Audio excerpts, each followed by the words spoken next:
जिस इंसान ने आज तक कोई भी गलती नहीं की है, उस इंसान ने आज तक कुछ भी नया करने का ट्राई ही नहीं किया है।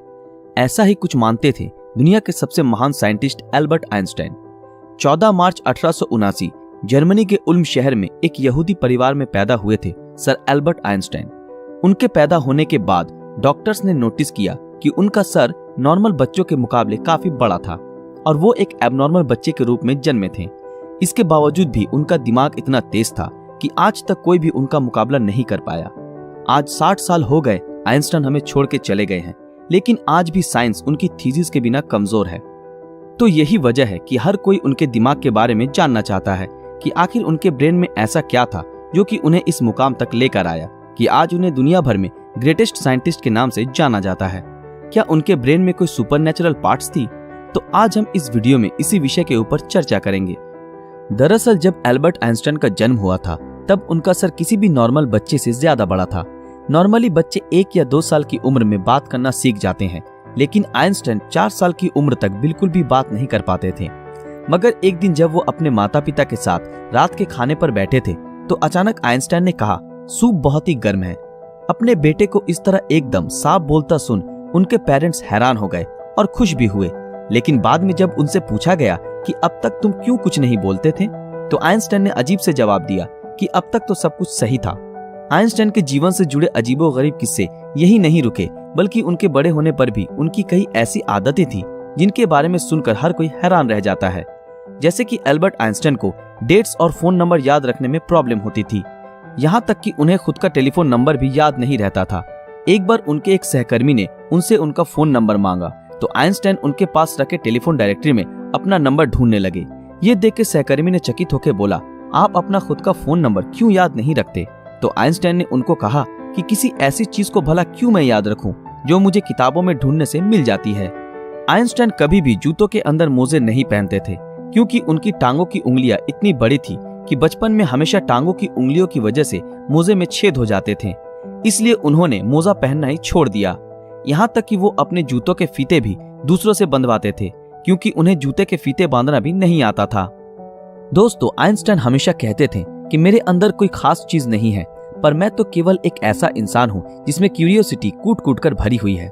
लेकिन आपको ये जानकर हैरानी होगी कि आइंस्टाइन हमेशा से इतने बुद्धिमान नहीं थे, बल्कि वो बचपन में पढ़ाई में बहुत ही कमजोर थे। इसलिए बचपन में उनकी गिनती बेवकूफ बच्चों में की जाती थी। उनकी कुछ हरकतों की वजह से उन्हें कुछ लोगों ने तो शारीरिक रूप से विकलांग कहना भी शुरू कर दिया था। खास करके आइंस्टाइन के टीचर भी उन्हें पसंद नहीं करते थे, क्योंकि वो सिर्फ साइंस और मैथ के अलावा हर सब्जेक्ट्स में फेल होते थे और बचपन से ही आइंस्टाइन को किताबी ज्ञान में कोई रुचि नहीं थी। हालांकि इसके बावजूद भी उन्होंने दुनिया के सामने साइंस की कई ऐसी थीसिस पेश की जिसके बिना आज भी साइंस कमजोर है, और यही वजह है कि उनका दिमाग आज भी चर्चा का विषय बना हुआ है।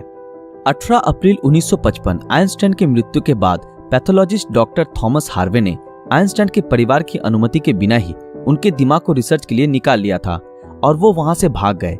इस हरकत के लिए डॉक्टर हार्वे को नौकरी से निकाल दिया गया, लेकिन उन्होंने कहा कि ऐसा उन्होंने सिर्फ रिसर्च के लिए ही किया है और वो वादा करते हैं कि वो आइंस्टाइन के दिमाग पर रिसर्च जरूर करेंगे, ताकि आने वाले समय में इससे साइंस और साइंटिस्ट दोनों को ही कुछ फायदा हो सके। लेकिन रिसर्च के लिए परमिशन न मिलने के कारण डॉक्टर हार्वे ने आइंस्टाइन के दिमाग को एक जार के अंदर बेसमेंट में कैद रखा। बाद में आइंस्टाइन के बेटे हैंस एल्बर्ट आइंस्टाइन की अनुमति के बाद डॉक्टर हार्वे ने आइंस्टाइन के दिमाग पर रिसर्च करना शुरू किया। पहले उन्होंने आइंस्टाइन के दिमाग का वजन किया, जिसका वजन 1230 ग्राम था, जो नॉर्मल इंसान के दिमाग के वजन से काफी छोटा था, क्योंकि दरअसल एक इंसान के दिमाग का वजन करीब 1400 ग्राम होता है। इसके बाद डॉक्टर हार्वे ने आइंस्टाइन के ब्रेन को 240 भागों से टुकड़े किए और उन टुकड़ों को दुनिया भर के मशहूर रिसर्चर्स के पास भेज दिया, ताकि वो अच्छे से देख सके कि आखिर आइंस्टाइन के दिमाग में ऐसा क्या था जो बाकी आम इंसानों में नहीं था। और उसके बाद डॉक्टर हार्वे ने आइंस्टाइन के ब्रेन टिश्यूज के 1000 माइक्रोस्कोपिक स्लाइड्स बनाए, जिससे आइंस्टाइन के दिमाग की अच्छी तरह से जांच हो सके। रिसर्च के दौरान ये पाया गया कि आइंस्टाइन के ब्रेन में आम इंसानों से ज्यादा सेल्स थी। आइंस्टाइन के दिमाग का सेरिब्रल कॉर्टेक्स नाम का हिस्सा एक आम इंसान के दिमाग के मुकाबले काफी अलग था। दरअसल ये सेरिब्रल कॉर्टेक्स दिमाग का एक जरूरी हिस्सा होता है जो सबसे जटिल दिमागी प्रोसेस के लिए मेन फैक्टर होता है, और यही ऐसा हिस्सा होता है जो अजीबोगरीब तरीकों से विकसित होता है। और साइंटिस्टों का मानना है कि यही वजह थी कि उनका दिमाग बहुत ही असाधारण सोचता था। जब साइंटिस्टों ने आइंस्टाइन के ब्रेन को फर्दर एग्जामिन करना शुरू किया तो वो बिल्कुल हैरान रह गए कि उनके ब्रेन में रिंकल पैरिएटल ओपेरिकुलम मिसिंग है, जिसके कारण उनके ब्रेन की पैरिएटल लोब का साइज नॉर्मल ब्रेन से 20% ज्यादा बड़ा था। साइंटिस्टों का कहना है कि यही वजह है कि आइंस्टाइन की मैथमेटिकल स्किल और चीजों को इमेजिन करने की पावर नॉर्मल ब्रेन से ज्यादा थी और उनके दिमाग में न्यूरॉन्स की डेंसिटी 17% ज्यादा थी, जिस वजह से आइंस्टाइन को ज्यादा ब्रेन पार्ट मिलती थी। साइंटिस्ट के मुताबिक इसी वजह से आइंस्टाइन का कंसंट्रेशन और दूरदर्शिता औरों से कई ज्यादा था। साइंटिस्ट कहते हैं कि आइंस्टाइन के ब्रेन में ज्यादा फोल्ड थी, जो उनकी इंटेलिजेंसी का और एक कारण था। आइंस्टाइन का दिमाग 46 टुकड़े के रूप में अमेरिका के फिलाडेल्फिया शहर के मटर म्यूजियम में प्रिजर्व किया गया है।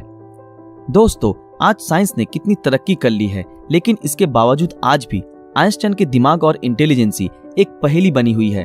लेकिन साइंटिस्टों को आशा है कि फ्यूचर में किसी बेहतरीन टेक्निक के जरिए आइंस्टाइन के दिमाग को और भी बेहतर तरीके से जानने में कामयाबी हासिल होगी। डॉक्टर थॉमस ने आइंस्टाइन के दिमाग के साथ जो कुछ भी किया, क्या वो सही था या गलत? इस बारे में आपकी राय हमें कमेंट में जरूर बताएं। दोस्तों, आज के लिए बस इतना ही। आशा करते हैं आप लोगों को ये वीडियो पसंद आया होगा। तो फिर मिलेंगे अगले वीडियो में ऐसे ही किसी मजेदार विषय के साथ। अगर आप ऐसे ही और वीडियो देखना चाहते हो तो हमारे इस चैनल को सब्सक्राइब करके बेल आइकन ऑन कर दें, ताकि जब भी कोई नया वीडियो आए आप तक नोटिफिकेशन पहुंच जाए। अगर ये वीडियो आप लोगों को अच्छा लगा तो इस वीडियो को लाइक, कमेंट और ज्यादा से ज्यादा शेयर जरूर करें। तो मिलते हैं आपके साथ अगले वीडियो में, तब तक के लिए शुक्रिया।